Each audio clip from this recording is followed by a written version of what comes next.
안녕하세요. 끝까지 보면 도움이 되는 마주마TV입니다.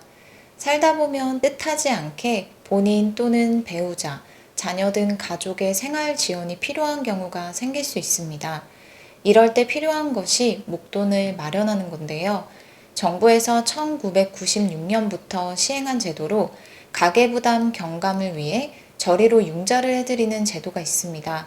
2021년 상반기에 해당 제도를 통해 14,509명에게 845억 원을 지원했고 2022년에는 총 991억 원 규모로 예산 소진 시까지 해당 사업을 시행한다고 발표했습니다. 올해 접수가 시작되었는데요.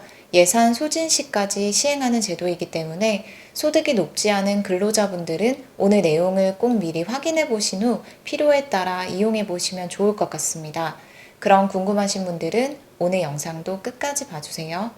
정부에서 각 계층에게 지원해주는 여러 제도들이 있습니다. 그중 오늘은 소득이 높지 않은 정규, 비정규직 근로자 및 특수형태 근로 종사자, 1인 자영업자분들의 가계부담 경감을 위해 정부의 저리융자 제도에 대해서 소개해 드리려 합니다. 지원금 형태는 아니지만 급히 목돈이 필요하신 분들에게는 도움이 되실 수 있는 제도일 수 있으니 당장 이용하지 않으시더라도 이런 제도가 있구나라는 것을 미리 알아두시면 좋을 것 같습니다. 오늘 안내드릴 제도는 근로복지공단의 생활안정자금 융자 사업입니다. 대상자는 누구인지, 융자 종류별로 한도액은 어떻게 되는지, 금리 등 주요 내용들을 정리해서 안내드리겠습니다. 먼저 누가 해당 제도를 이용할 수 있는지 알아보겠습니다. 정규직 근로자, 특수형태 근로 종사자는 신청 1년제 소속 사업장에 3개월 이상 근로 중이며 월평균 소득 280만 원 이하여야 합니다.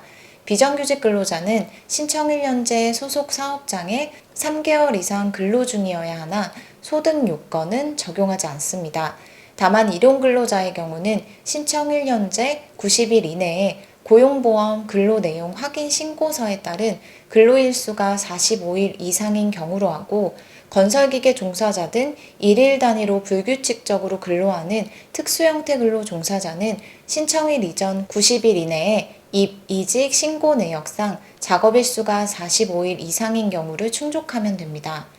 1인 자영업자는 신청일 속한 달 직전 달에 말일 기준으로 근로자를 사용하지 않고 중소기업 사업주 산재보험 특례에 3개월 이상 가입하고 월평균 소득이 280만 원 이하여야 합니다.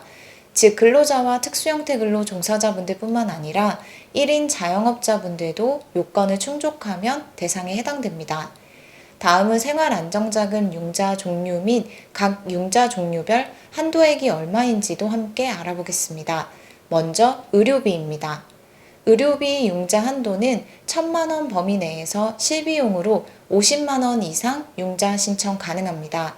근로자 본인 또는 피부양자인 가족의 치료비, 산후조리원에 드는 비용, 노인성 질환으로 진단되어 요양시설 이용에 드는 비용입니다. 단 의료기관 및 보건소 등에서 발행한 처방전에 의하지 않은 약제비는 융자 요건에 포함되지 않으며 치과 치료 등은 견적서만으로 융자 불가합니다.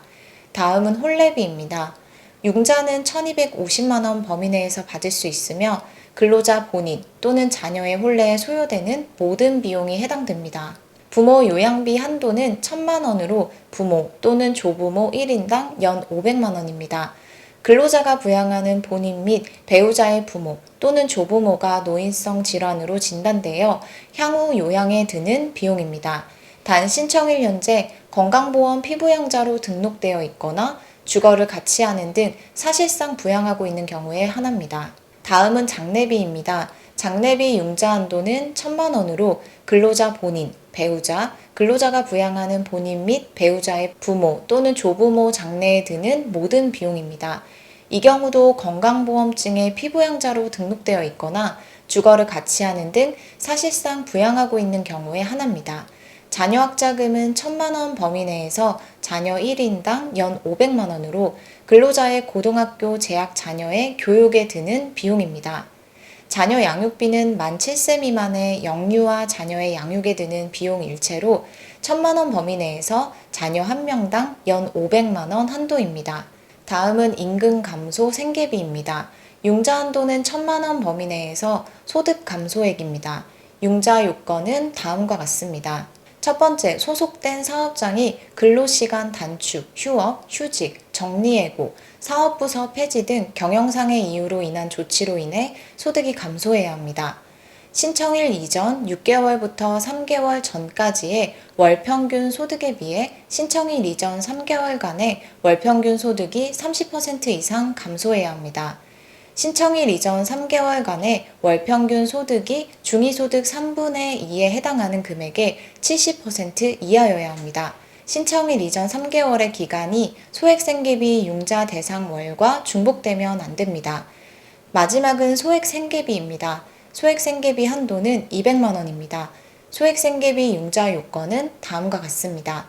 개인 사정으로 인한 휴직 등 사업장의 사업 구조상 이유로 소득이 감소해서 생활 유지에 필요한 비용으로 융자 대상 월소득이 직전 달의 월소득에 비해서 30% 이상 감소해야 합니다. 소득 감소한 융자 신청 대상 월소득이 중위소득의 3분의 2에 해당하는 금액의 70% 이하여야 합니다. 융자 대상 월 소득 또는 매출이 임금 감소 생계비 융자 신청일 이전 3개월과 중복되면 안 됩니다. 이렇게 총 8가지 생활안정자금 융자 종류에 대해서 살펴봤는데요. 이 중 만약 2가지 이상 융자를 신청하게 될 경우에는 신청인 1인당 한도액은 2천만 원이라는 점도 함께 기억하시면 좋을 것 같습니다. 융자 조건은 다음과 같습니다.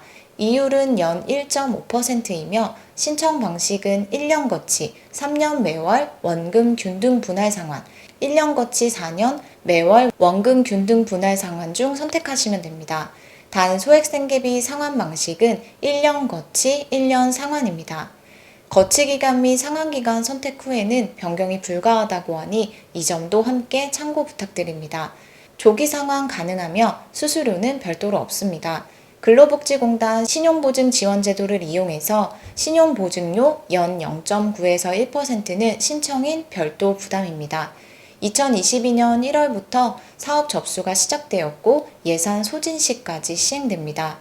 신청 방법은 온라인으로 근로복지서비스 홈페이지에서 신청하시거나 방문 신청을 원하실 경우에는 신청 사업장 관할 각 지역 본부 및 지사에 방문하시면 됩니다.